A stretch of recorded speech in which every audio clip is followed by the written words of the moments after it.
go into other questions.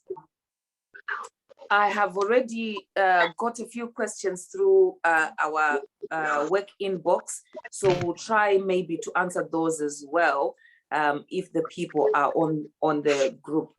So the health and care and social care worker visa, this was the visa that was introduced just as a response to what is happening at the moment with not a lot of, especially carers and nurses. And so the government introduced a special type of visa, or a visa that mainly speaks about that. It's primarily for people that are in the health and social care sector. Medical professionals can apply under this health and social care visa. And we're talking about different types of medical professionals. Just to give you maybe a little bit of a list of who do we mean by medical professionals. So I have a list here that I'm going to kind of just give you an overview. I made a list. So the Home Office, under this visa, we have what is called the occupational list. And on this list, if you just Google it on .gov, you will see it. It comes up with people that can come to the UK either as Tier 2, which is a working visa, a general working visa, or under this health and care worker visa. And there are a lot of health services that can access this. It's not just carers and nurses, as we know, but we're looking at people like psychologists, pharmacists can come, dental practitioners, medical radiographers.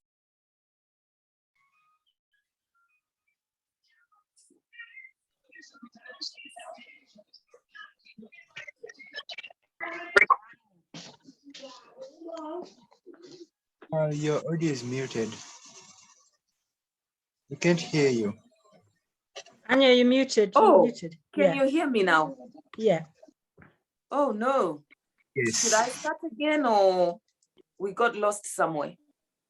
No, it wasn't for You're long. on mute at the minute.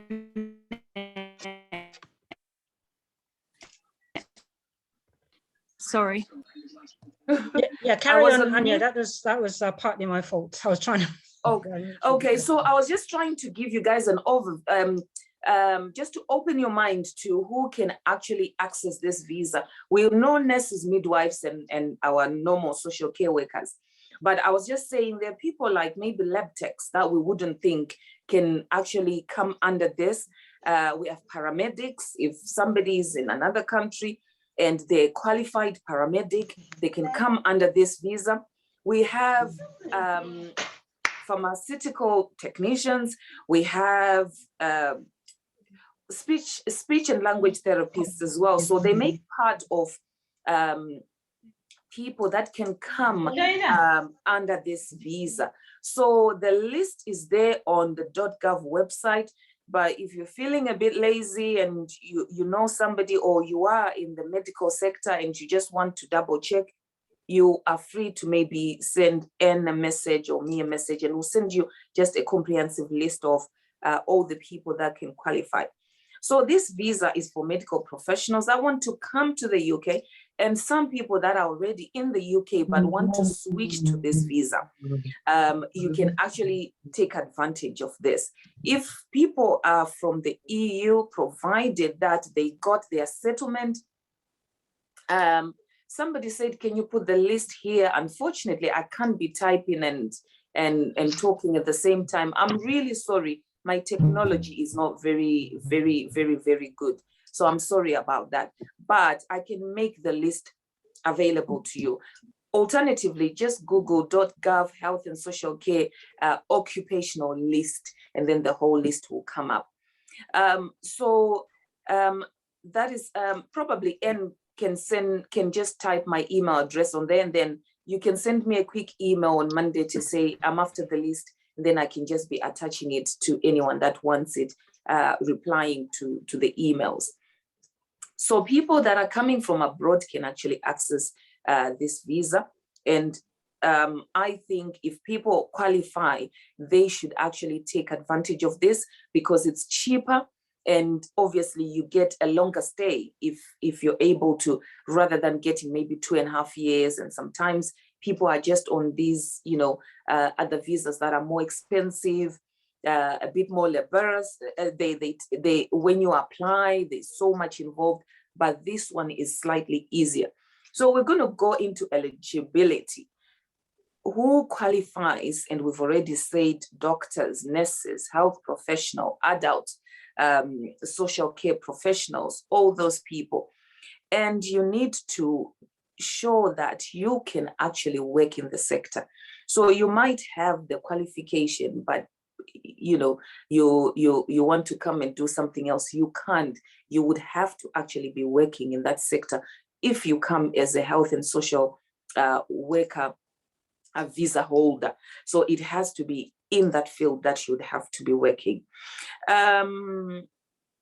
You have to be working for a UK employer, and the employer needs to be approved by the Home Office. So we call them sponsors.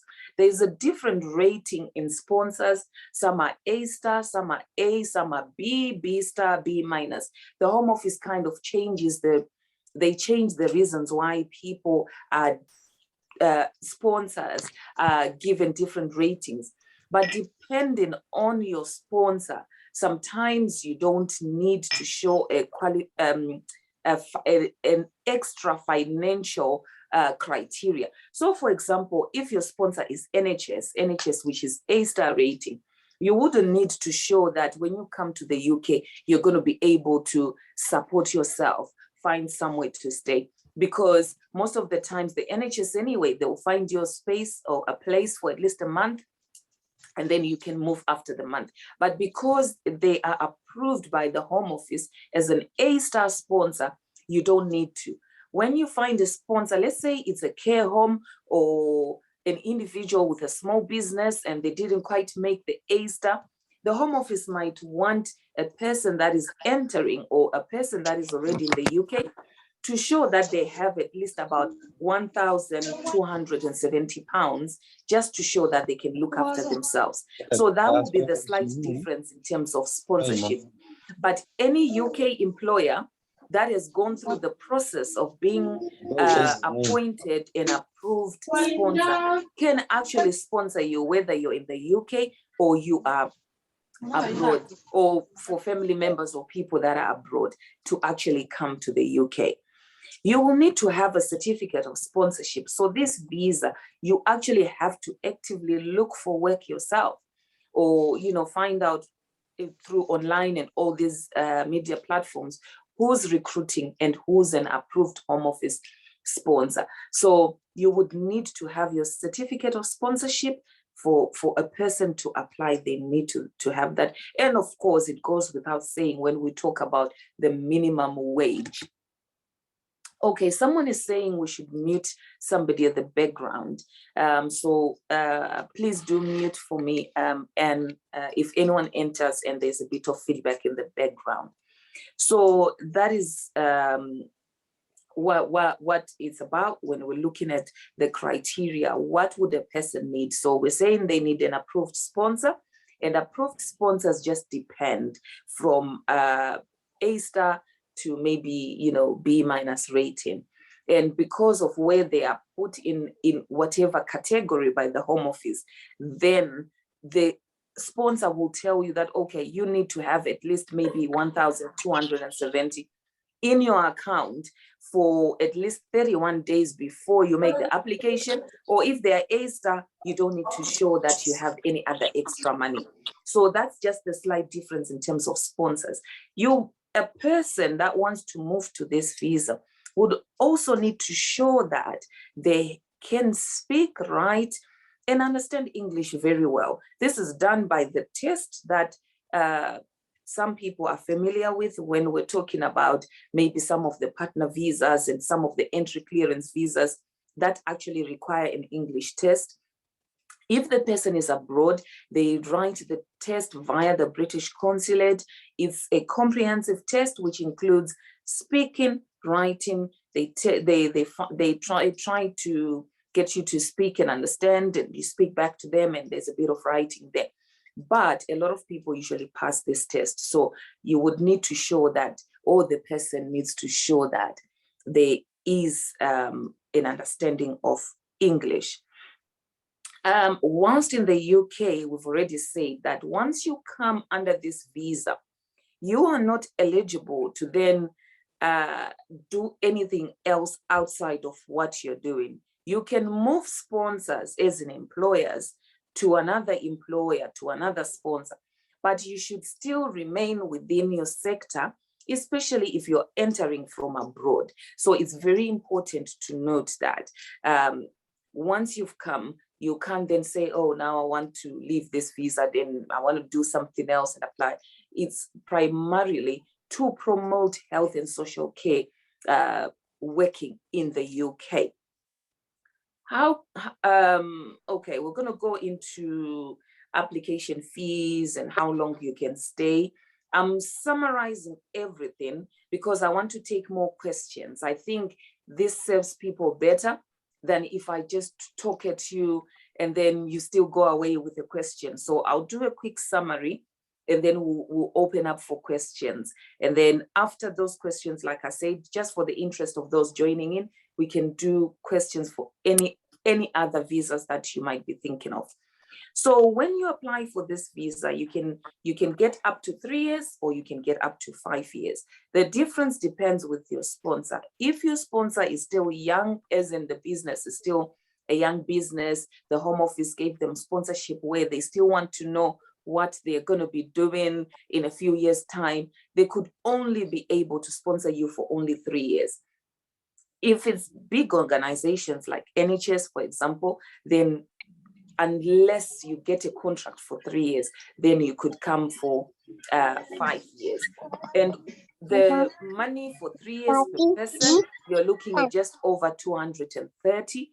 And if you're going to go for 5 years, you're looking at just over 460. So in terms of costs, this visa is so much more affordable than what people are paying on the partners' visas and things, because with that one, you pay, in excess of 1,000, and then you also have to pay immigration health surcharge. With this visa, you don't have to pay immigration health surcharge. So that's I think it's a positive for everyone. If you're coming for 3 years and you're paying 232 just to, for your visa application fees, or 5 years, you're paying 464. I think it's better than paying all these thousands that people are paying. So when you're applying for the visa, start to finish, the usual time scale the Home Office usually says up to 6 months, but we see that when you do it as an entry clearance visa, within a few weeks, 3 to 6 weeks, you would have got a response, provided you've got your sponsorship, everything is correct.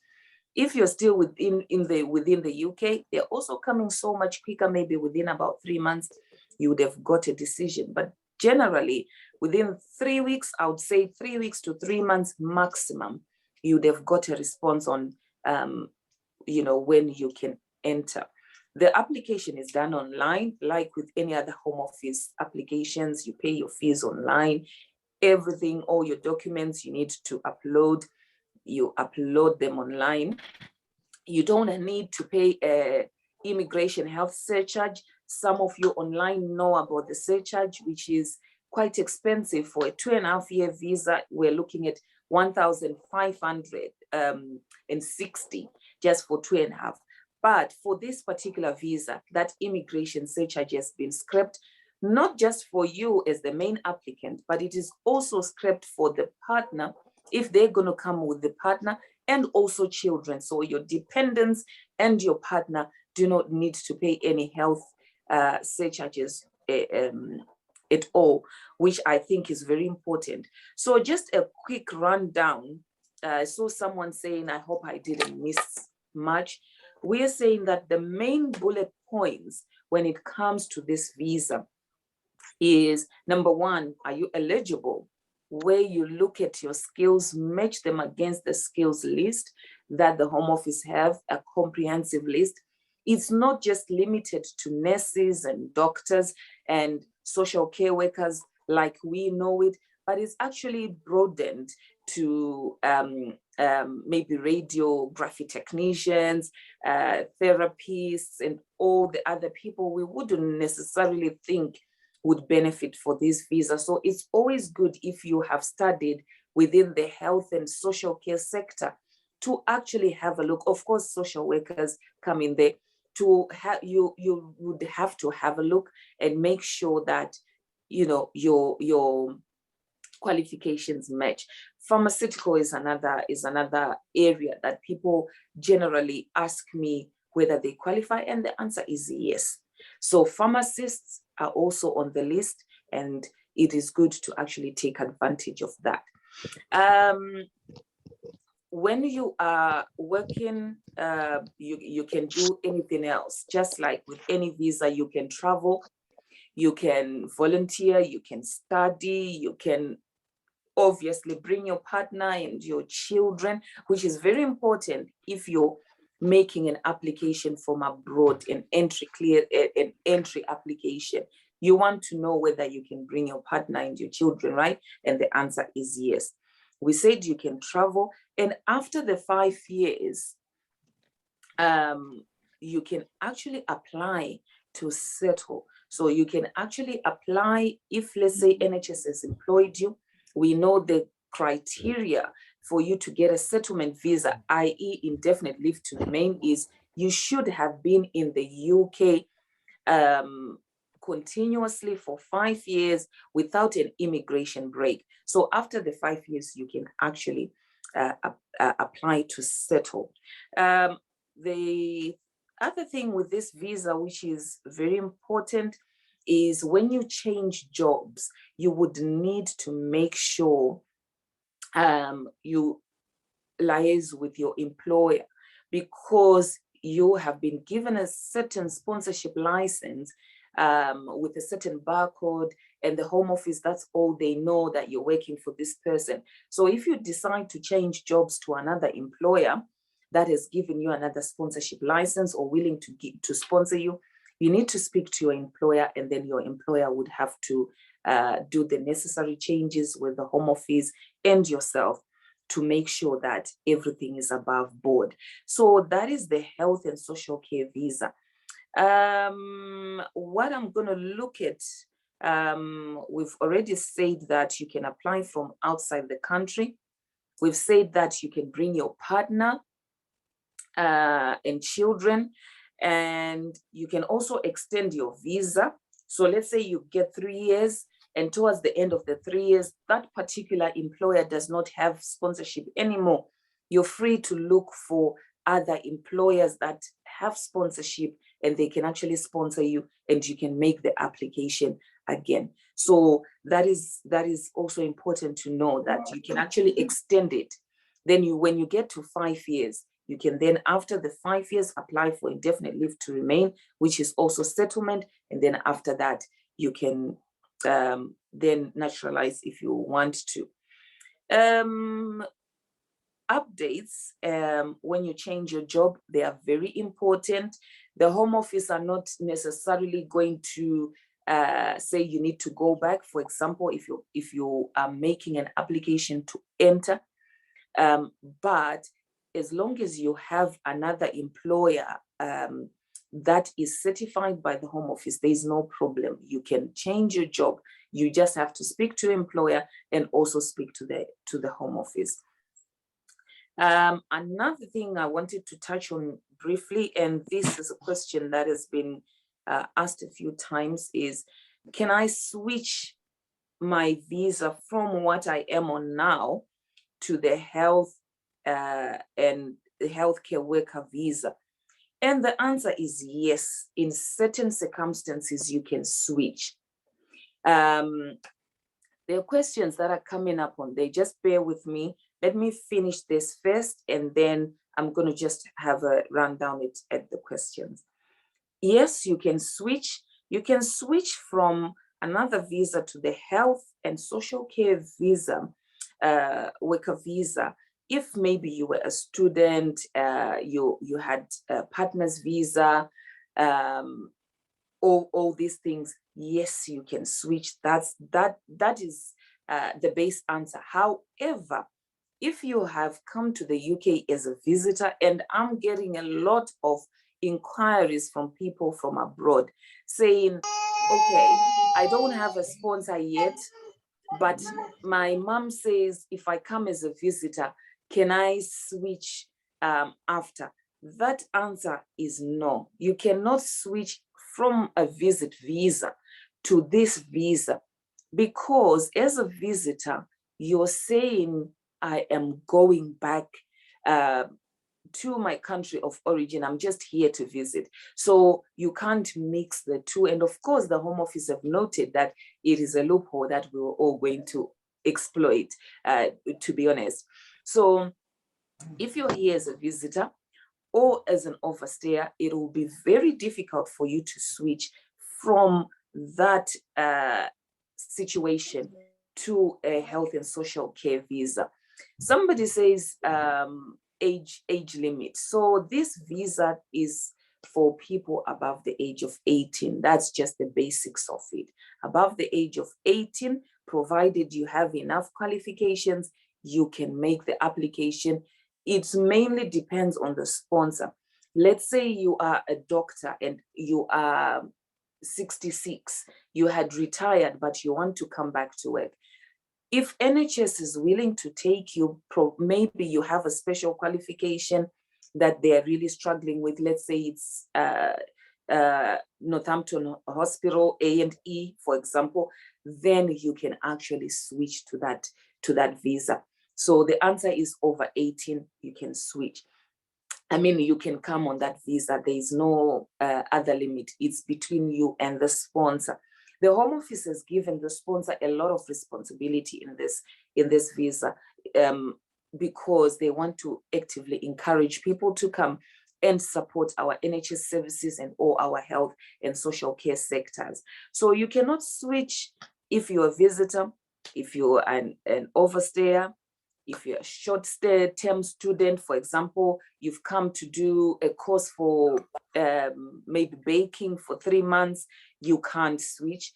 But if you're a student that maybe came to do a diploma, that came to do a certain degree, then you can actually move to this health and social care worker visa. You can't if you're a seasonal worker, but I don't think it applies to a lot of us online. These are people that come maybe for a season. For example, people that come to Scotland to actually harvest salmon at a certain season and then they go back. They can't switch. Some people that come to places like Cumbria and them to harvest tomatoes and things and then they go back. You cannot switch. Domestic worker, again, it doesn't really apply to a lot of people. But most importantly, if you have adverse criminal convictions, chances are you won't be able to get onto this visa. Obviously, you're going to be DBS checked anyway by your employer. So it will be very difficult. If you're an immigration bail, the main thing that you might do if there's a sponsor that is willing to give you a job and sponsorship is to actually apply for a discretionary leave visa first. And when you've got that, maybe for 6 months or 8 months or 2.5 years, then you can switch to the health and social care worker visa. Because if you're still on immigration bail, where they have said to you, you have no status in the UK, but we are not going to remove you as yet. You're still in that situation where you've no application, you've got no stay as well, but you've not been removed, then you would not be able to switch to this visa. So that's the other reasons. And maybe if you were given compassionate grounds, and that speaks for itself. Let's say you were given a visa on compassionate grounds, maybe you were very unwell, then they would question, why do you want to switch to the health and social care visa when you are not well yourself? So that's that. Another thing that I might want to touch on, especially for people that are logging on from abroad, it's very important for us to actually realize that you need to make sure that you have a sponsor. You need to have a sponsor. So I think Anne was saying she will put a list of sponsors online here, but you will need to have a sponsor for you to actually access this visa. You definitely need to have a sponsor. Okay, so I think I've talked for a long time. Does anyone have any questions for me? Or should I read what's on the comments?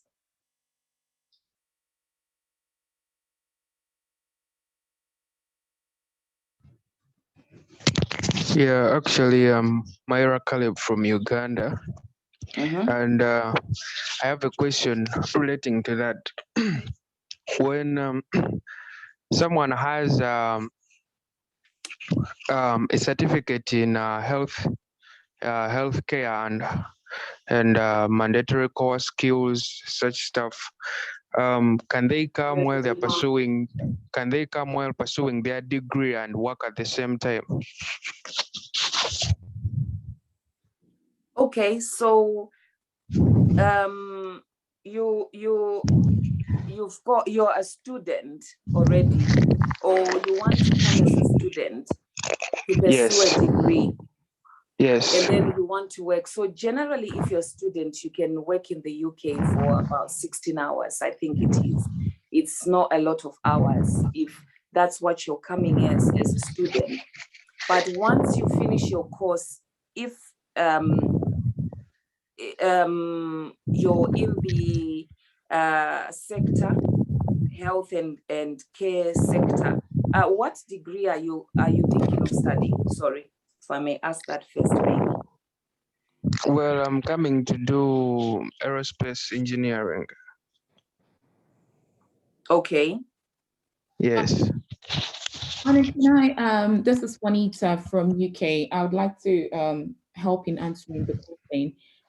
So basically, I don't think that you can switch student visa. You're given 20 hours during 10 time to work. When you're on holiday, you're given work full time. So you, if you need to switch from your student visa to work, you need to sponsor, as Anya said earlier on. So it doesn't. You can't be on two sponsorship. You can't be on the student visa and then be on another sponsorship to work full time. Okay. Sorry, you said your name is Juanita. Yes. Okay, thank you, Juanita. Did that answer your question? Because you're coming as a student already with a university that is already sponsoring you. And that university is going to tell you exactly how many hours you need to work whilst you're studying, and then how many hours you have to work whilst you're on holiday, which is full-time holiday, and part-time hours, 16 hours whilst you're studying, up to 20 hours or something whilst you're studying. The university are the ones that are already sponsoring you, and you're coming to do something that really has nothing to do with health and social care anyway. So I don't see how another sponsor would take on that responsibility of sponsoring you, because you already have your sponsor as that university that you are already attached to, and you need to fulfill what you have agreed on between you and them and you and the Home Office. The Home Office have their own criteria as a student for you to actually adhere to. So once you have finished with your course, that's when you can then think of going on to this visa, because this has its own sponsorship. Okay, thank you very much. No problem. If anyone else has a question whilst I'm looking at some of these questions that came. Yep. I think a couple of people have their hands up. Techno Sparks has his or her hand up. Okay. Yeah. Oh, all right. People have hands up. Sorry, good evening. That. Hello. May I ask a question? Hello. Yeah. what does what is that? Does one qualify to become a sponsor if I'm a British citizen and I'm working in the UK, say like a nurse or any other, and I've been in the UK for many years, like 20? Can I qualify to become a sponsor? Okay, that's a brilliant question. And the answer is, for this visa, a sponsor has to be an employer. So you're working as a nurse, which is actually brilliant. You're British national, which is brilliant. But with just those two, you cannot sponsor somebody to come and become a health and social care worker, because you need to be a business that is recognized.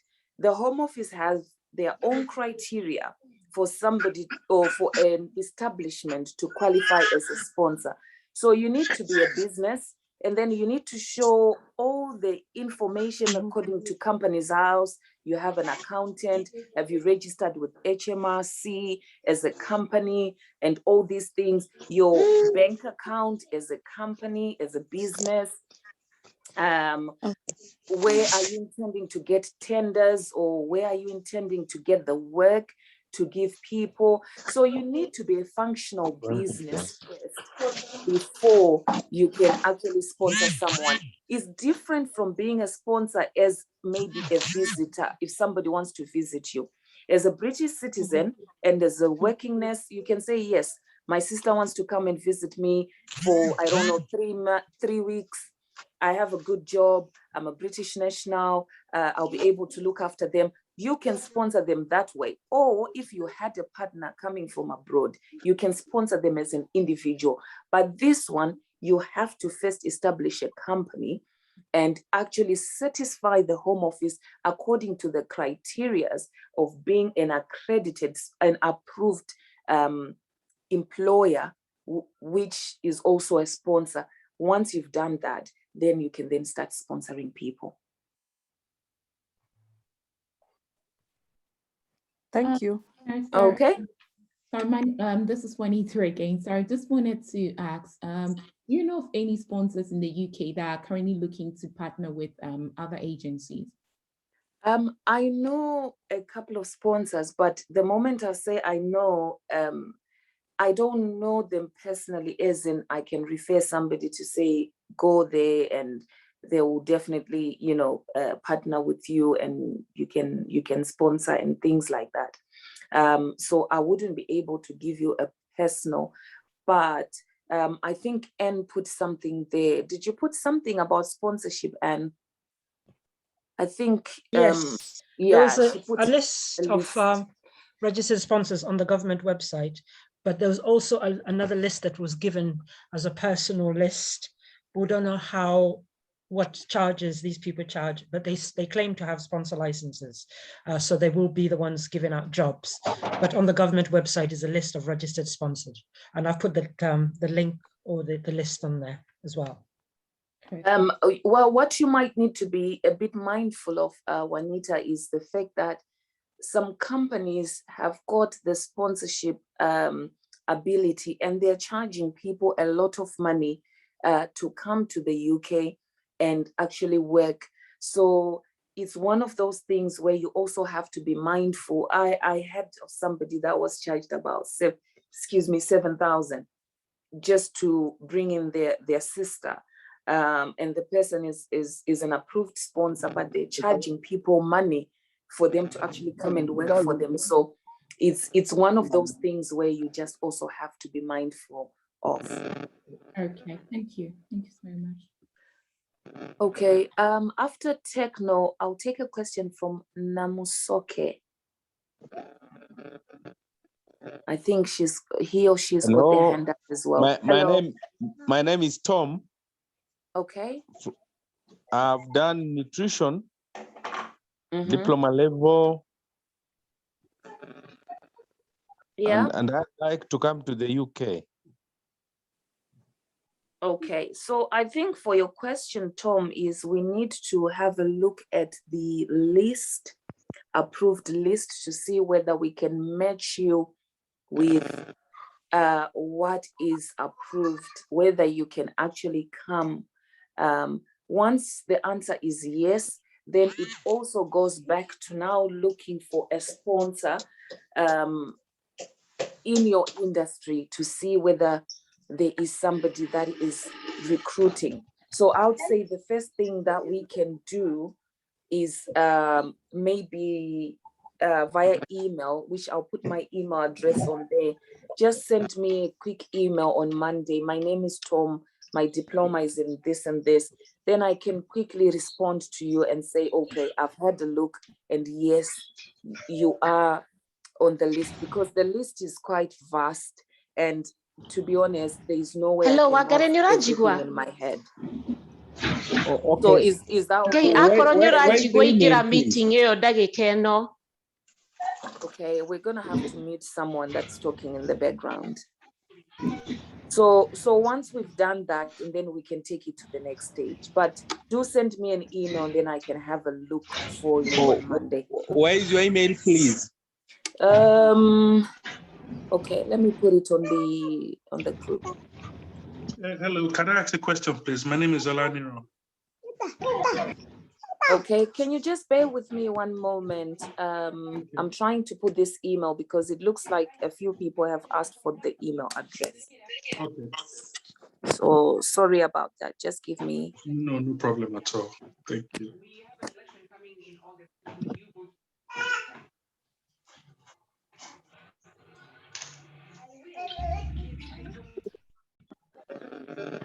And I'm going to mute everybody, and then because there's so much disturbance coming in, and then we select. Okay, thank you.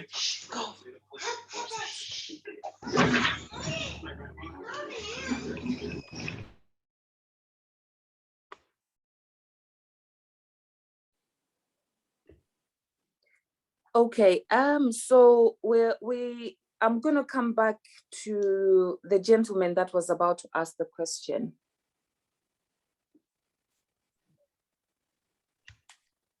Oh, thank you.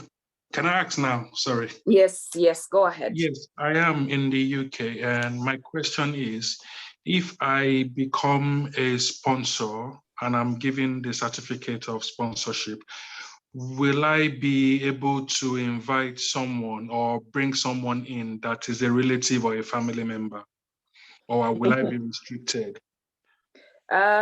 Well,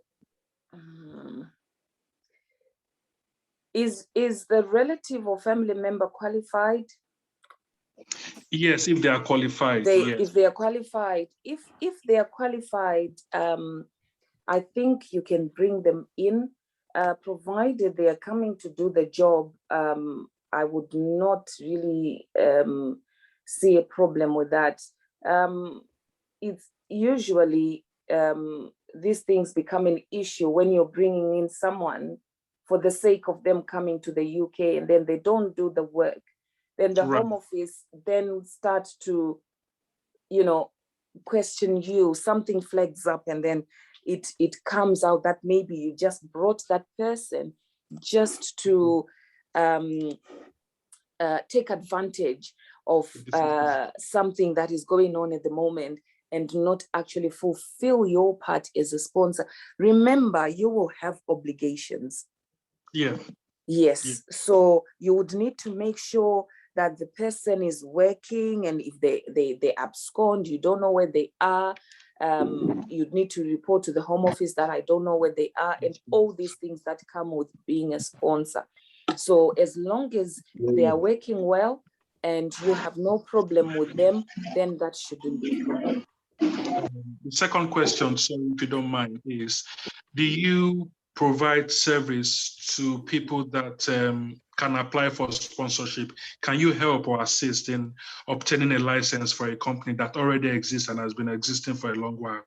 Yeah, that's not a problem. You can get in touch through my email if you want help with doing the sponsor license. No problem. Yeah. Oh, thank you very much. Your email. I've texted it there, but what I'll do is I'll periodically just text it so that if it gets buried in chats, then it can come up. I'm so sorry, guys, because Technology is not my first name, so yeah. You're doing fine. Thank you. I've put it on, Yeah. Anya. I've put it on. Okay, thank you. So Anne will put it on for me. Thank you very much. Okay, I'm just going to go by the list of people that have their hands up. So someone called Mora Kino. You can go ahead, please.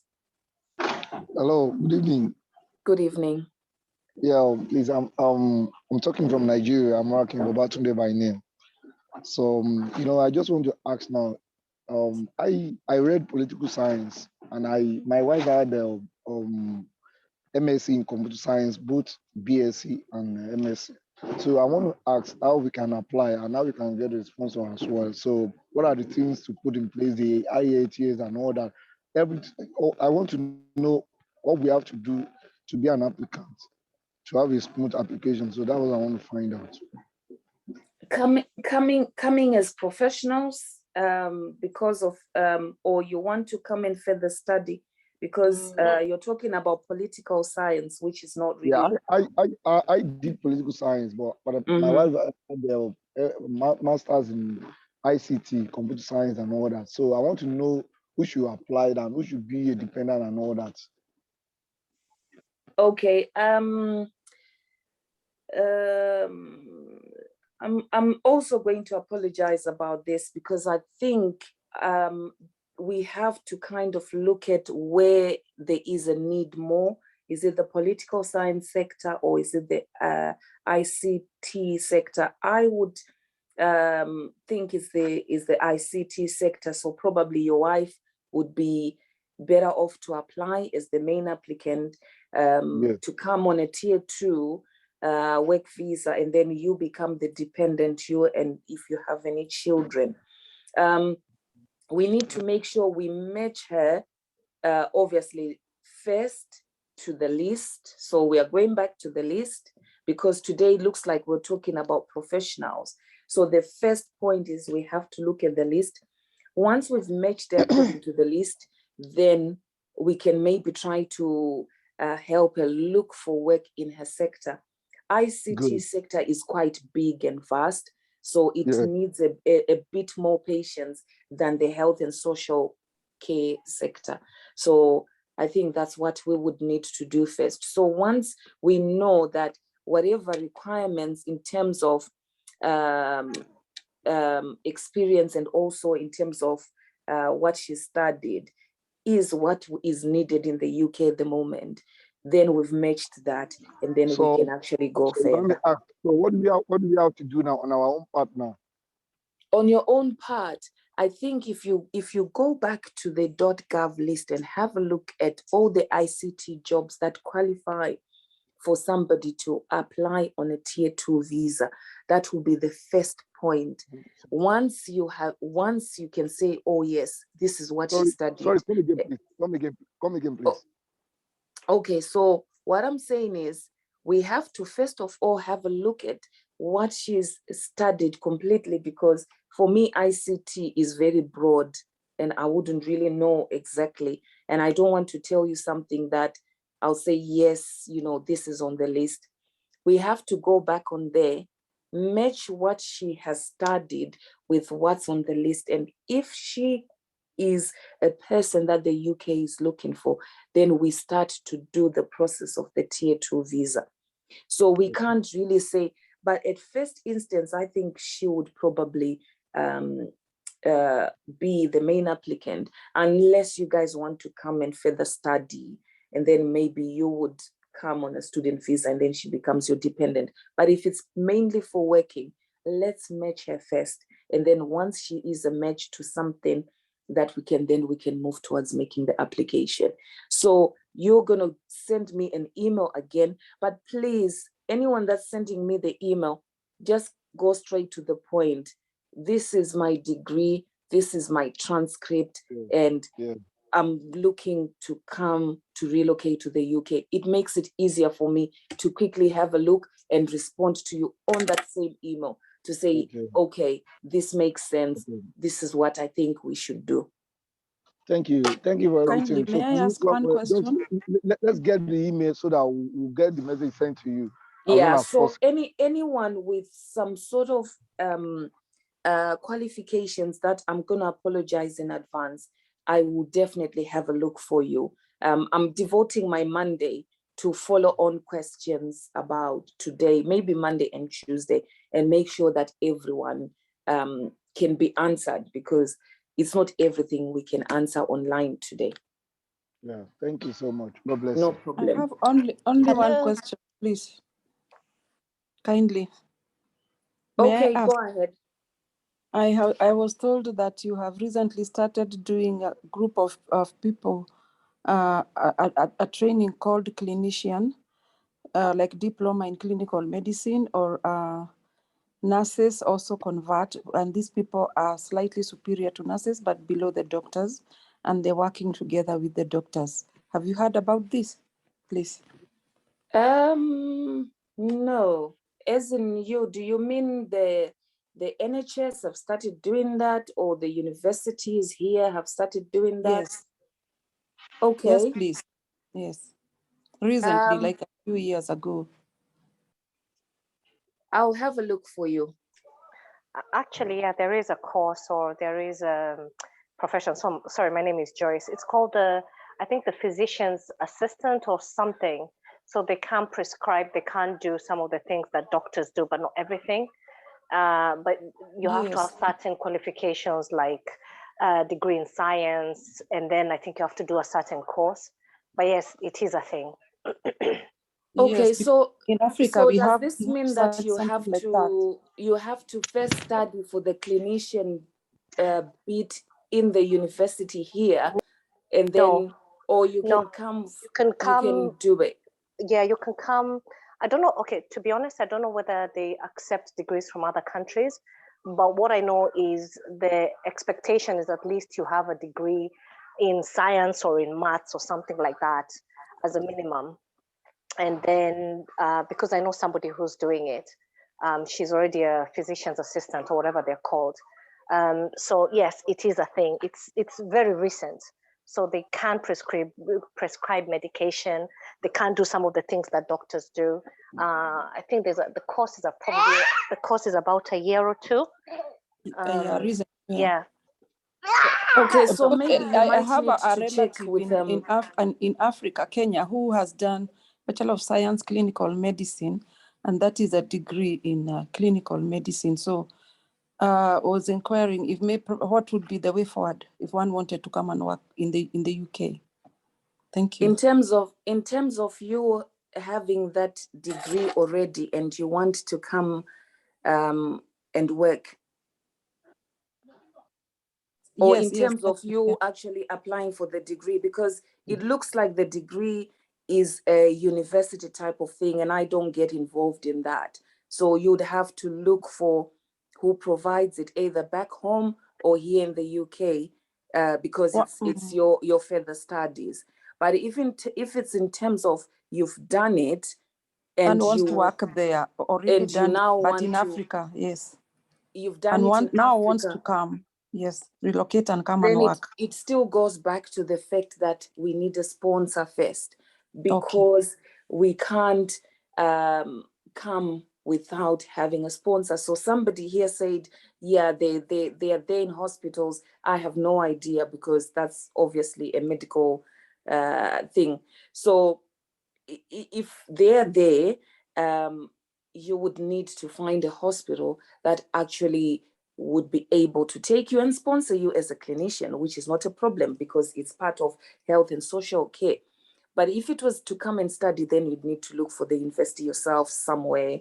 Some people have been saying, yes, you can do it in hospitals. I think nurses and anyone in the medical sector here would know which universities you would have to go to for that. Thank you. Okay. Is there anyone else with a question? Yes, please. Okay. Thank you very much. Good evening. Good evening. Well, my question is, there are two, but one is a little similar to what you have recently answered. I am Namsoke Hafswa. and I hold a diploma in clinical medicine. Okay. And community health. I would like to relocate to UK and of course an easier route. So I don't know whether I can still apply for a healthcare healthcare social worker visa and maybe probably enter like a healthcare worker, or it's kind of I don't know whether it's allowed, whether you have I would sorry, another I'm just taking a professional look and at then you're the using time. the Yeah, healthcare worker visa.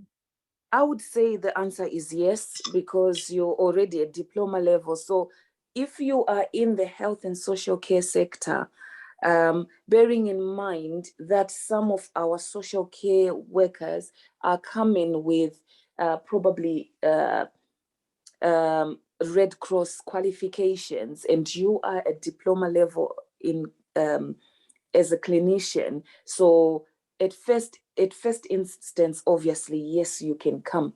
It goes back to, have you got somebody that is going to offer you that job, either as a clinician or even as just a normal health and social care worker, after having a look at your diploma and thinking, okay, you are above the normal social care worker qualifications, but this is what I have to offer you.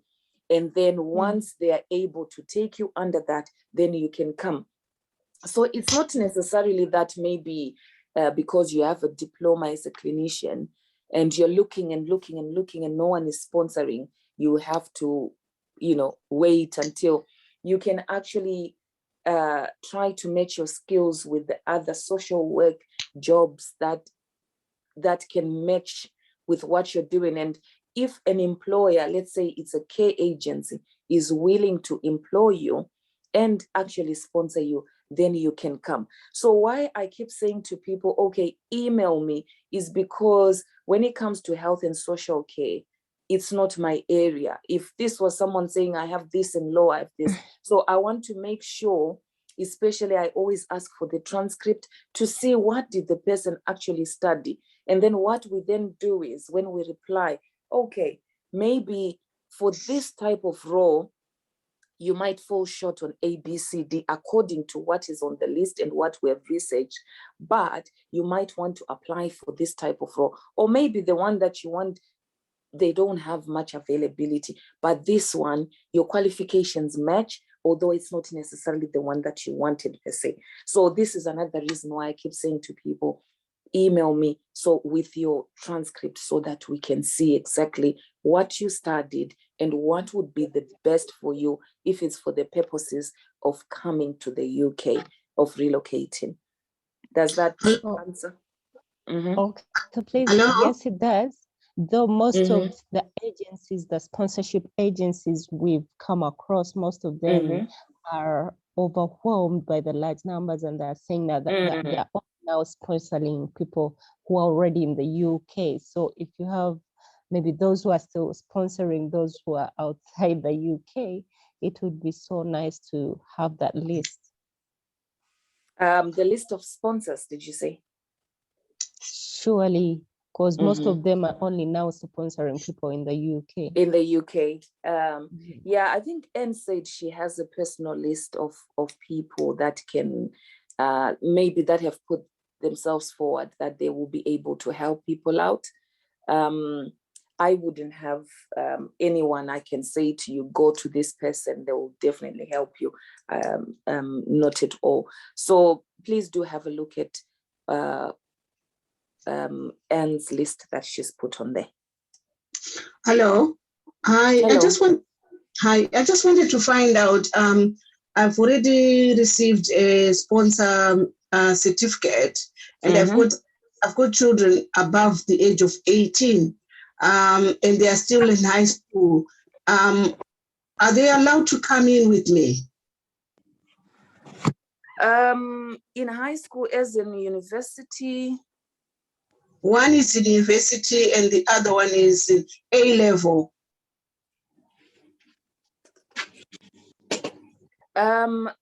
Any children over the age of 18, they are not really children according to the law, apparently. But you can put them on as your dependents. Have you done the application as already? I'm about to, yeah. Yeah, so I'm about to submit the paperwork. So I want to find out, I don't want my daughter or my son to be declined a visa, as it will then jeopardize the chances of them, applying later in life, something like that. You can include them on as your dependents because they're still part of your household. They're still living in your house. Excuse me. They're still living in your house and you're still providing for them. As long as you're still providing shelter, food, the basics that children need, then you can include them as your dependents. Over 18s, you have to actually show that bit more that yes, they are still dependent on you. If they were young, you just put in things like their birth certificates and things. What do you mean? What do you call it? The weight put on young ones is very little, but because they're over 18, you need to satisfy the Home Office that they're still part of your household and they're still your dependents. Okay, what is required to satisfy the Home Office? In terms of showing that they're dependents. Oh, evidence, it's okay, university documents, where you've paid the university, the receipts, the bank transfers, stuff that shows that they're still living in your household, bills, things that match that they are still living with you. They are not living independently in the community, maybe at uni, or they are not living with friends, or maybe they formed other partnerships with their own partners and things like that. So you need to show that they're still living in your house as your dependents, where you provide for them financially, i.e. food, clothing, transport money to school and back, all the eventualities that they might need, doctors, if they ever fall sick. So all that documentation, you need to include it in there. Oh, okay. The second question I had two questions. The second one, is NHS directly in recruiting healthcare assistants? I have no idea. I don't really get involved in that bit of who's recruiting what and who's sponsoring who, because it keeps changing at the moment, and it's something that I wouldn't want to. I have no idea. That's the short of the question. I can find out for you if you want, but please, when it comes to sponsors, I really don't, because there's a lot of sponsors that are doing stuff, including NHS. They also keep changing what they are doing as well. So keeping up with all that and also having another caseload is just something else. But I can definitely find out for you on Monday and let you know. Yeah, send me an email. I'll reply to your email. Okay, then. That's Thank how you. we're kind of doing it on the. So if anyone has a question that I've said, okay, leave it with me. I hate giving answers that are not accurate. Send me an email and I'll email you back on that same email that you'd have sent me your question. Just go straight to your question and I'll email you back. Oh, okay.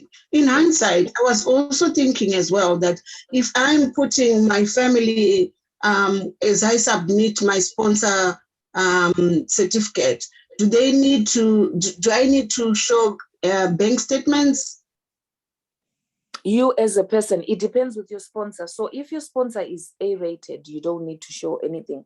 The application will actually tell you that you don't need to, it will actually give you a list of documents and a checklist of what you need to provide. So whilst you're going through the application online, before you after you've submitted, a checklist is generated which will tell you exactly what you need to upload onto the system, or what you need to take with you to the scanning center where you have your biometrics done, and then they scan your documents for you on your behalf. So everything will be on that checklist. Okay, thank you. No problem. Okay, Kay. I don't know who's Kay. Your hand is up. Can you Hello, ask good your question, evening. please? Good evening. Yeah, thank you so much for the opportunity. I'm Kusai. I'm calling from Tanzania. Okay. And so I had a couple of questions. Thank you so much. I came in late, so probably I didn't really follow well the initial beginning of the meeting. But I just wanted to inquire concern. I'm actually a medical doctor. So I wanted to inquire if you are to come under this health and social care, do you really necessarily have to do I understand there are exams that you have to do before you qualify to practice. So are you now excluded from those? Is it an entirely different Okay. thing, or you have to do Okay. the You exam? mean the exams that you take as medical professionals to show your Yeah. competency? Yes. Yes, you would need to take those. And so that means before you take those exams, you can't really apply for this whole program of health and social You'd care. have, no, you can't. Sorry to cut you short. I'm just looking at time. But as soon as I get a gist of your question, I'll answer it. Once you can't apply before you take those exams, because they make part of your showing you're competent. And of course, any sponsor will want to see that you've done them. I know nurses from abroad do them as well, same as doctors. So any sponsor would want to see that you've done them anyway. So start with your exams first, and then you can then look at sponsorship. Okay, thank you. I think that answers everything now. Okay. Thank you. iPad 2, you have a question. You have your hand up. Yes, mine was just a quick one. I've got a few students who are past GCSE, but based in Kenya. They have taken the basic training in health and social care. Yeah. They have taken a few of the courses that are required, manual handling, first aid, and all of that. And the courses were offered by a London-based accredited trainer. Okay. They have completed that on e-learning.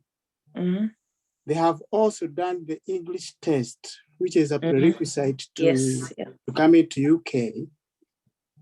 But because there was a law that was announced on either the 16th of February to confirm that care workers can come over. So I would like to know whether you have an idea what would be the next step. I understand the issue of the sponsor, but is there anything else required before they can get themselves over here?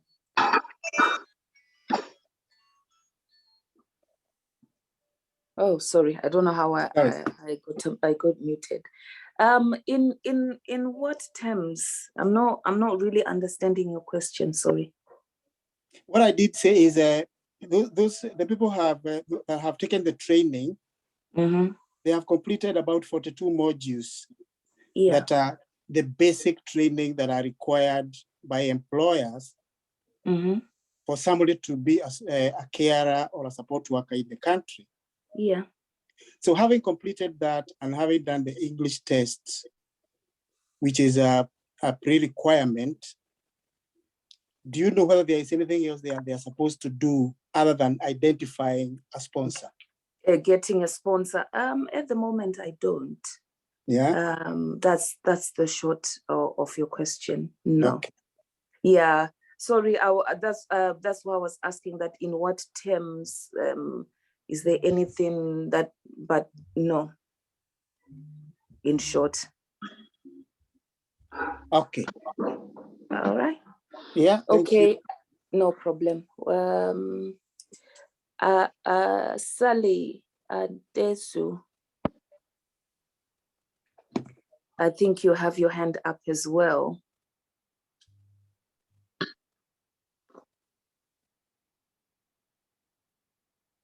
Okay, if Sally is not there, Tadiwa Delvin Moyo, I'll take your question as well. Your hand is up.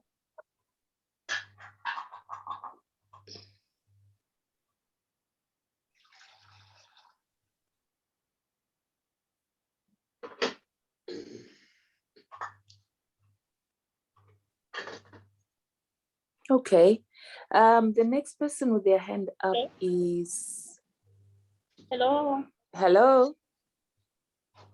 Yes, please. I'm Sally from Uganda. Okay, yes, Sally, you can ask your question.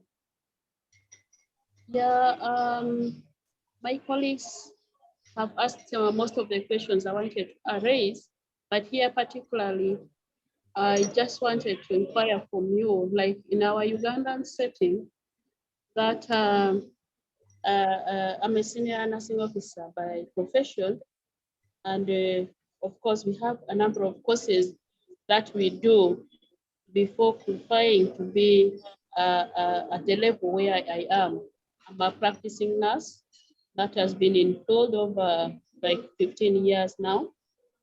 I just wanted to inquire, really some of those courses necessary for someone who has been practicing and the social, like for social care worker, is it necessary to really have some of those courses for someone at that level? Because the last qualification I've had in this profession of mine is a bachelor's in nursing, but I have years of specialization where I practice most. So will it still require me to do There's other a course courses? that I think there's a course that nurses are asked to take, or it's some sort of conversion type of course that you do whilst you're still back home. But your question is, if I have all these other qualifications and experience, do I still need to take that course for me to be able to work as a nurse in the UK? Is that the question? Yes. Okay. I think you still need to. I've not come across anyone that has been exempted from doing it. With the sponsors that I know that are recruiting nurses, they actually make it as a blanket mandatory, regardless of, you know, what the nurse has done back home.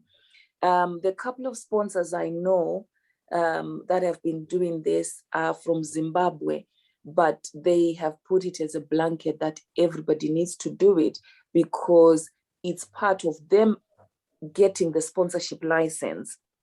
They need to see that qualification. I think it's something to do with converting or showing some sort of competency that you can come and work here in the UK. So I would say that you would need to do that course, because I've not heard anyone that has been exempted. That has been put on sponsors to actually make sure the person has it, and every sponsor would want to keep their sponsorship, so they will make sure that a person has that qualification. I forgot the name of it, but I know exactly the one you mean, and I think you would still need to do it the same way you would still need to do your English one, even if you speak fluent English and everything, but they would still require you to do it. And the same way that you still need to do your TB test, even if you know for a fact you don't have TB, but it would still be needed. Yes. Okay. Thank you. No problem, Yeah. Sally. So the next person with their hand up is Xperia L3. I'll take your question. Yes, hello. Hello. Yes, good evening to you. Good evening. Yeah, Joyce from Uganda. Okay. And I'm also inquiring, I want to come as a health support worker. I have the experience and I've got a bachelor's in public health. So I'm just wondering, do I still have to do the Red Cross? You mentioned something about Red Cross training. Do I still have to do that if I have the experience in social care? I've worked with people with learning disabilities and people with mental health as well. So do I still need to do that training? No, I think the Red Cross one is for people with no qualifications. Hello? Hello, can you hear me? Yes. Yes, I can hear you. Yes, I was saying that I think the Red Cross is for people. It's a basic requirement, but it doesn't necessarily. I think someone is not Oh, people are muted making someone. noise. Come on. We need to mute someone. I don't know who it is. Sorry, I think you need to mute them because I can barely hear you. Okay, let me check who's okay. I think the person is muted. Yeah, so what I was saying was remember the Red Cross one is like a minimum qualification. So it's more like if let's say the minimum qualification is for you to get a certain job is A-levels, and then you come and you say, I've got A-level in maths maybe, and then you go and say, I have a degree in maths. You already have everything that the person that has A-level, and you even have more. So you wouldn't need to do it. What I have learned through some sponsors is if your degree was a long time ago, they will then tell you some of the courses that have been updated that you would need to do. So maybe obviously we're looking at basic first aid and things. If this was in, I don't know, 1990, by now a lot of things would have changed. So they would ask you to do it. But the base of the whole health and social care bit, I don't think you would need to do that. Because it's a basic requirement. It's not, you have to do it on top, but there are then other ones that have been updated as time goes on that you would need to do as supplementary ones. And most sponsors have an e-portal where you can actually go online and actually do them within like a day. If you're practicing it, you're doing it every day, you shouldn't be able, you wouldn't have a problem updating your skills and just updating yourself where maybe some things have changed. Okay, all right. Yeah, that was my question. Thank you very much. That's fine. Okay, bye-bye. I still have one hand that is still showing here. Xperia L3, or did you ask the question? I think I spoke to someone.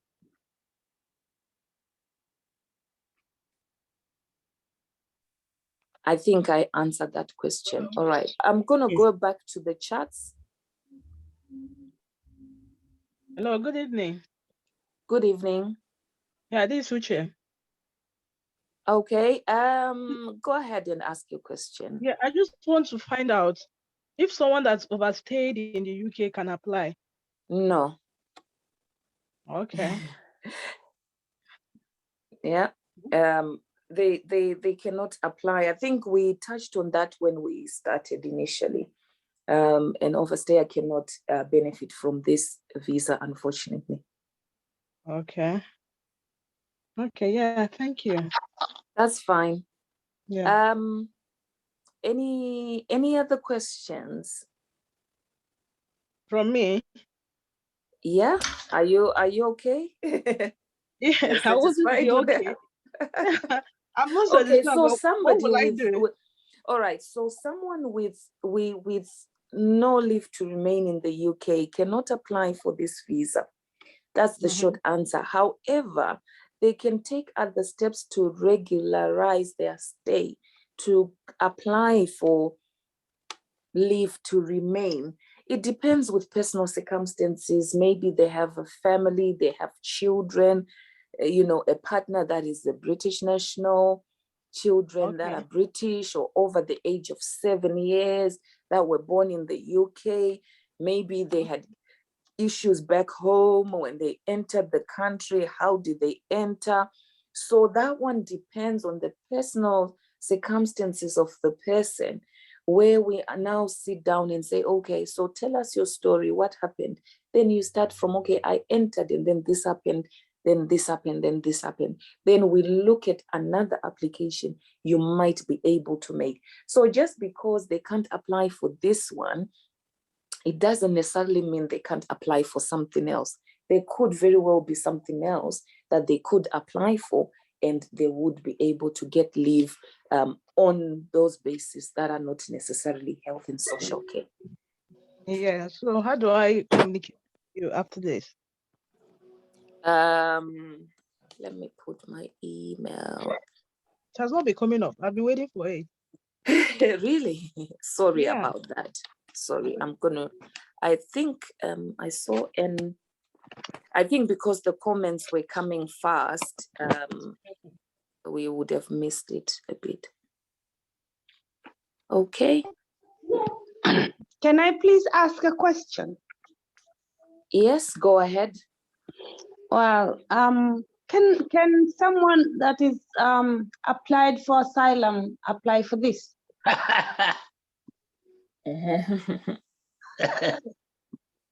If they have an ongoing asylum claim, they can't. They have to pursue that asylum claim first.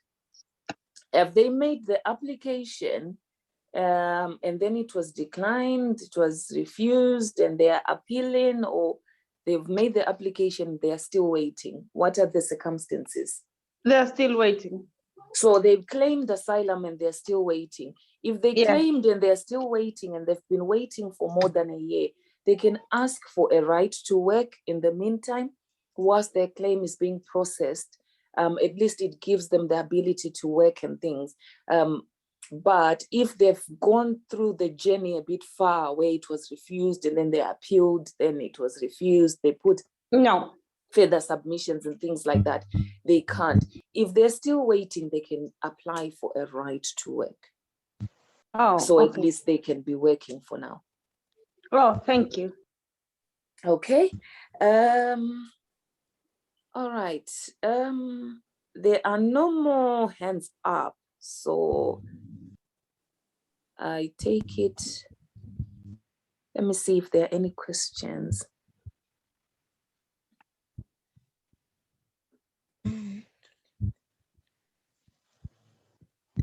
Okay, someone called Regina is saying that I'm a medical doctor from Uganda. I was asking if I can do the English exam and professional and linguistic exam board, exam 1, then apply for a health and social care visa, and then do the exam 2 whilst in the UK. As long as you are able to come to the UK under your health and social care visa, then there's no problem with you doing further studies. The visa does not stop people from studying further or then doing extra things that I know doctors need to do, I think, to be completely registered as medical professionals in the UK. So the answer is yes. Okay, who is exempted from Red Cross training? I think we answered that if you're already a nurse and things, you would not necessarily have to go and do. This is just a basic training. You would then need to train maybe to update certain other modules or certain other bits of what is needed to come here, but you wouldn't necessarily need to do the Red Cross training. Okay, is there any training in Tanzania that can help us be eligible for some of the social work applications? I'm not sure about Tanzania. I think you might, I'm not sure, but what I know is the Red Cross one has been accepted more or less from any country, because Red Cross is widely recognized. So that would be the first place to start from, the Red Cross. And then other bodies, because some people are private people that offer this course, as long as they are saying that they are approved to train you for this purpose by the Home Office, then I think that will be okay.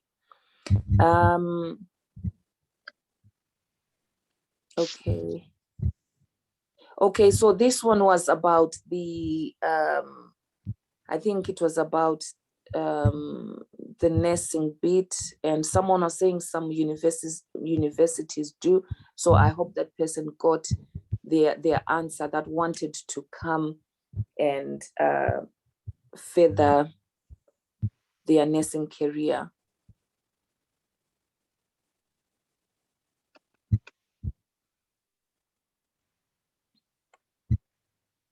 How can I get a sponsor applying from Kenya?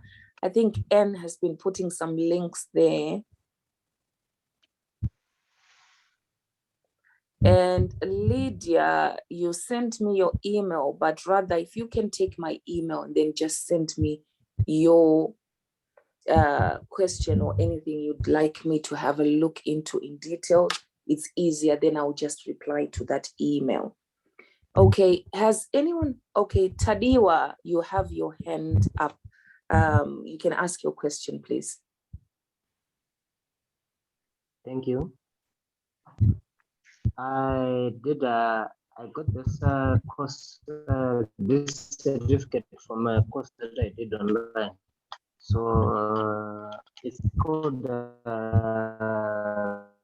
Fundamentals in Caregiving. I'd like to know if I'm eligible. It's called what, sorry? Fundamentals in Caregiving. Fundamentals in Caregiving.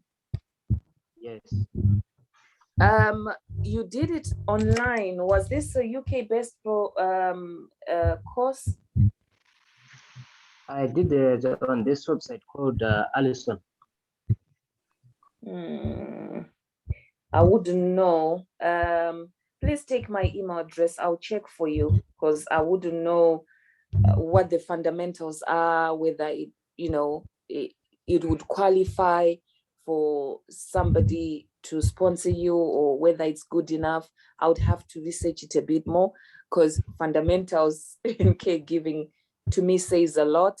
And because care work is really not my area, I would want to give you something accurate. So take my email and just send me the question, and I'll do a bit of research for you. Okay, thank you. No problem. Hajat, Sarah, please, your hand is up. Hello, thank you for the information. My question is, if someone has gotten a sponsor with the care with the care work visa, do they still need to prove to the Home Office that they really do they have to do anything to prove to the Home Office that they have to come here, or is the certificate just enough for them if they get a sponsor? So yes, they'll put in the certificate. The sponsor, depending on the type of sponsor, if the sponsor is such that you don't need to prove any financial criteria, the sponsor is an A-rated sponsor, then you put in your certificates and everything else. They would ask you, you know, your basics, your passport and things like that. That should be okay. But if the sponsor is one that you will need to provide your own financial requirement, like to show you'll be able to support yourself. For example, the Home Office might want to see you have at least 1,270 for the last 31 days before you would have made the application. Preceding, so a straight 31 days, you should have had that money in the account. That now is a sponsor type of situation. So the sponsor will tell you that, okay, our type of sponsorship, we don't give complete sponsorship. You're gonna have to show the Home Office that you will have enough money to come and look after yourself, or you will have someone to accommodate you whilst you're working for us. It is because the sponsor has not earned that right to be a complete sponsor, including your finances. So that question is mainly the sponsor that you would have found. But if the sponsor is completely, way above board, A-star rating, then you would not need to show any finances. All you're showing are your documents, your TB test, your English test, your qualifications, and obviously your sponsorship number and things, your sponsorship license, your sponsorship number to show that. And then the sponsor will put in what they need to show the Home Office that they are definitely going to be employing you. Okay, thank you so much. Now, another question is, how are you, other than giving us information, what is your role in this visa application? In terms of? Your support role with the visa application. Okay, so in terms of sponsors, I've already said that I'm not comfortable giving anyone any sponsors because it will be like a personal, this person can help you, and in the event that they can't help you, it becomes a problem. What we're doing today is just giving people the information, basic advice and knowledge.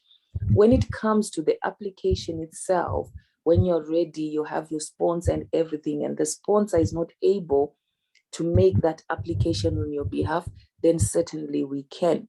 Or if you know somebody that wants to become a sponsor, then we can help them also to become a sponsor. If there's a company that has been operating, running, and they just don't know how to go about it, becoming a sponsor, yes, it's something that we can do. Or we can help you with the application itself once you've had your sponsor and tell you the stuff that you might need in the application and support you through up until you get your visa, or rather up until your META has ended.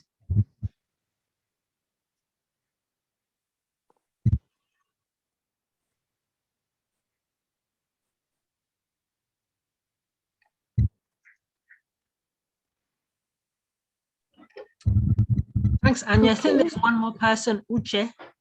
Uche? Okay. Yes, Uche, you can ask your question, please.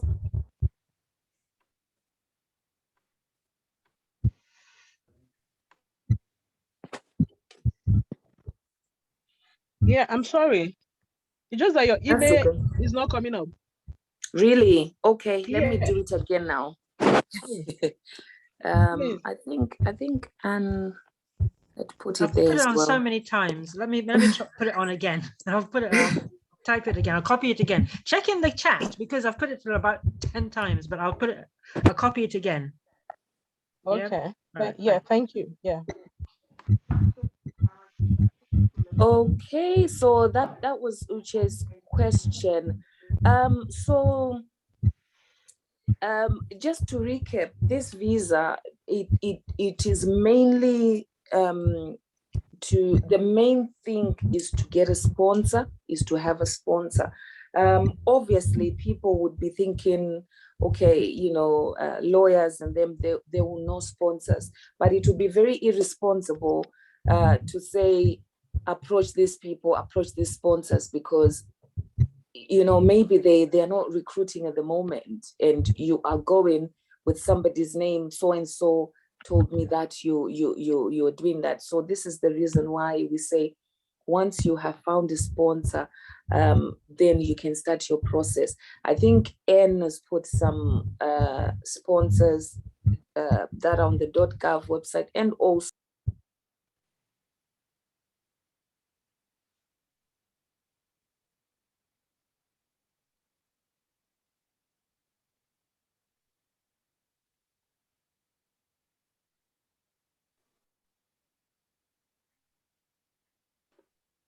Oof, Anya seems to have gone offline. Let's see if we can get her back. Hajat, I've sent the sponsorship list. Let me send it again. 1 second. Sally, if you email Anya, because it's easier than her, because she won't be able to take notes from this. Let me give you her email address. Okay. And we're going to have this video on our website. So we're the United African Association. I'll give you our website address and then hope that Anya comes back. Let me give her a ring.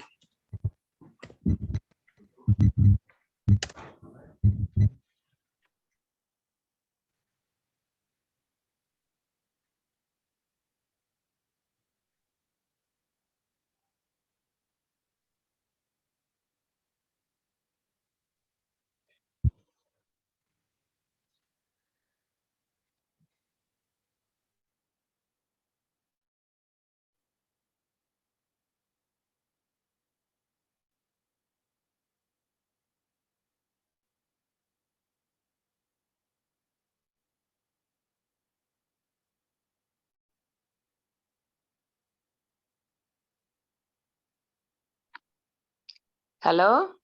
That's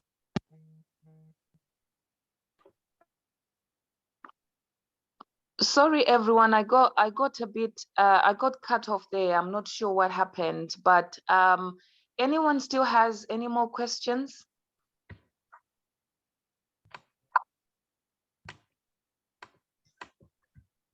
No, I don't think so. Yes, yeah. I'm here. I'm here. Okay. Can I ask a question? Yes, go ahead. Yes, my name is Lucy. And I'm a Kenyan, but I live in Dubai. Yeah.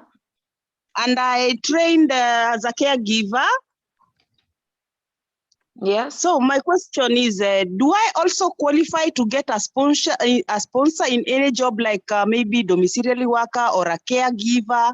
Do I qualify? Yes, that's what you trained in, Lucy. Yes. The difference becomes whether your qualifications will be accepted by the sponsor. The sponsor will be looking at what the Home Office has told them, that this is the qualifications you need for somebody if they were to do domiciliary care. So if they feel maybe you would need to adjust on some of them, then they would let you know.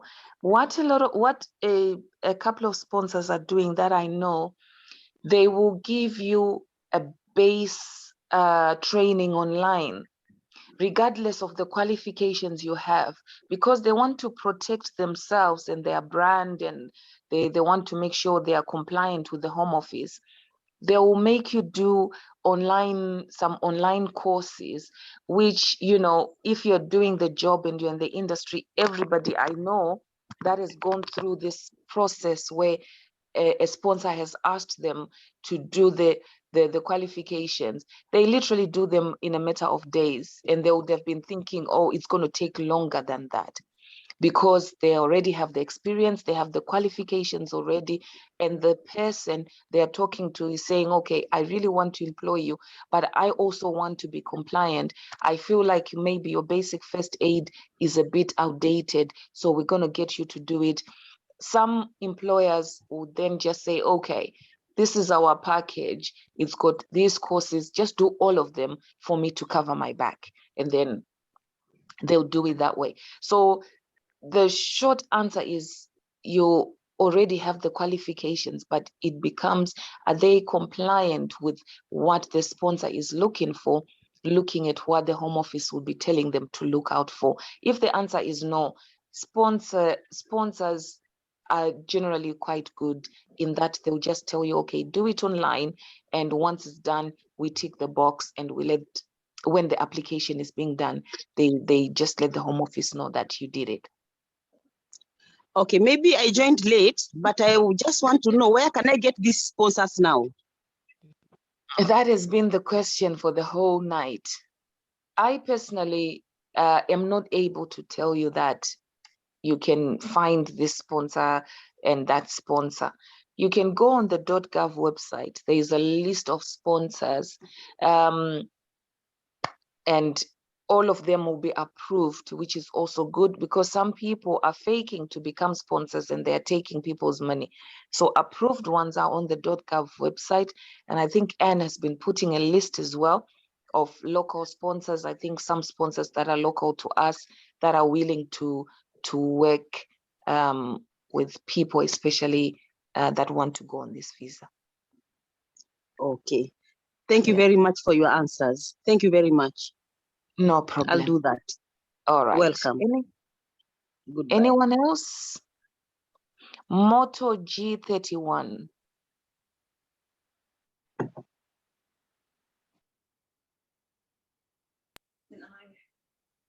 You have your hand up.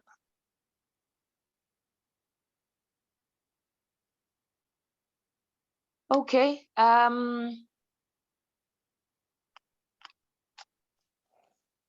I think if nobody else has a question. Hello? Hello?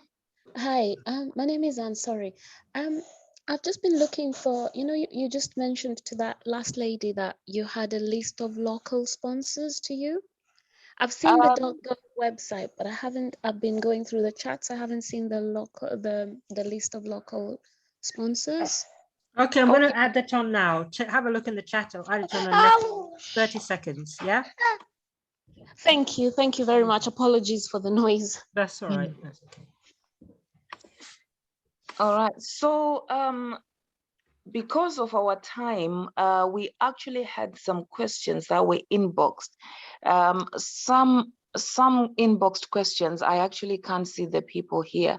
So I think we can then look at them on the next one because these are general questions that have nothing to do with this visa. Things to do with applying for recourse to public funds and things like that. But I have a sense that a lot of people that logged in today are interested in this health and social care worker visa, and a lot of people are actually logging in from abroad. So maybe some of the answers we'll be giving will not really make sense to people. So maybe we'll leave them until next time when we do a broader one, maybe just question and answer on anything that people have. Is that okay with everyone? Yeah. Thank you. Thanks, Anya. Yes. Yeah. Perfect. So, okay, our next session is next Sunday. Oh, thank you, Anne. Next Sunday, same time, 6 to 8. Bring your questions. I think when there's questions, it makes it easier. Then I can kind of get a direction of what people want. If you need anything else in terms of this visa, you can definitely drop me an email and then I will email you back the questions between Monday and Tuesday. Please don't do it later than that. I'm only going to give it a couple of days to receive your emails and to respond to you guys and go through action plans if we need to do anything else on an advisory level. So if that's okay with everyone, we'll call it a night. And then next week, sponsor list. And I think this one is for you. I think I'm done. So I'm going to hand over to Anne. Thank you everyone for logging on. You have my email address. If there's anything else that you want to know, not necessarily on this topic, just drop me an email. We just want to do this to help people just, understand their options. And if there's something you're going to think about once I've gone, drop me an email as well. I'll do my level best to make sure I'm going to respond to everyone. That's a fact. And I'll do my level best that I'm going to make sure I research and make sure that I give you accurate information. Someone is saying email, please. And please, one last time, can you copy and paste the email address? But do send me an email. And one last thing I just wanted to say also, whilst I'm saying thank you, is if you've taken something today that you know is going to help a brother, a sister, please do share the information with them. Please make sure we just want to grow together. We want to do this together. We want to travel together. We want to, carry on going forward together and making sure that people know exactly what they want to do, their best options, and not fall into this trap of, the immigration web where you don't really know what's going on now with your case and things like that. And if there's anyone else that you know that needs help, and they just want to ask a basic question here and there, my email address is there. They can ask me and I'll be able to. But for you guys, between now and between today and Tuesday, I will definitely be answering all the questions that I said put on email. Is that okay with everyone? And before you disappear, I have a quick one. If I do acquire a sponsorship, a letter of sponsorship, what would be your charges for healthcare workers? Because I would like to know what your fees are. That you can come to my email, because today I'm kind of just giving this type of information to you guys, so you can just come to my email. And if I can, I will also try and convince 1 or 2 sponsors that I know to come on their own and answer questions, and not me speaking for them. So if I manage by next week, I'm not promising anyone, if I manage by next week, hopefully we can have at least one of the sponsors to come and answer some questions and see if they can help at least 1 or 2 of us online. I think that will be brilliant. But I'm not promising, I'm just going to ask them the question and hopefully they can come on. Yeah. Thanks, everybody. Thanks for your answers. We've got a lot of kind of questions ongoing, but Anya has been brilliant in answering that. We do have similar names. I'm Anne, she's Anya. She's an immigration lawyer, and I'm a charity. I look after a charity called United African Association here in Northampton, UK. So we just aim to support the African people mainly, and we're having a series of immigration sessions, this being the first one, and we'll have sessions that on a wide range of immigration topics over the next 10 weeks or so. So thank you very much for coming. We hope to see you next Sunday. The Zoom link is going to be the same for each week, but next session is going to be on Sunday, and we're going to try and advertise it widely as well. But thank you everyone for coming, and have a good evening. Thanks so much, Anya. It's been brilliant. Thank you. Thank you. Bye-bye. Bye. Bye. Bye. Bye.